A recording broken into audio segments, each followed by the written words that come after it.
Bon dia, benvinguts a Emporarom. Nosaltres volem, quan venen a casa nostra, és que marxin d'aquí contents i feliços. S'emportin una mica de coneixement del territori, coneixement de les aromàtiques i uns valors amb el producte. Emporarom col·labora amb Fem País perquè ha sigut una manera de donar a conèixer les nostres experiències. Ha anat bé pel tema de que hem arribat a gent que no ens coneixien d'una manera molt fàcil a través d'ells. Aquesta experiència fem una visita on expliquem una mica on estem situats i a mesura que anem passejant per les aromàtiques anem tastant, olorant aquestes plantes i el que fem és explicar com es fa un vermut. Nosaltres fem un vermut en col·laboració al Mas Vida i a Yolanda Bustos i després fem un tast d'aquest vermut i de petits aperitius o petites receptes on les herbes ja és molt protagonista.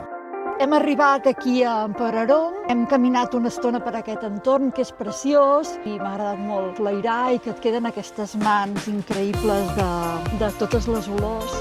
I ens has explicat coses de particularitats de les plantes. Llavors, en Guillem, que és supermaco, ens ha preparat un vermut, tot amb diferents tipus d'herbes i també ha preparat un hummus amb unes altres herbes. El vermut està molt bé. Hi ha les olives també. Les olives. Serades amb I formatge. I formatge, sí. I molt bonic, hi ha posat unes flors de malva i brots de romaní, superben presentat. Ha sigut un goig menjar-s'ho aquí en aquest entorn. És fantàstic. Hem gaudit molt.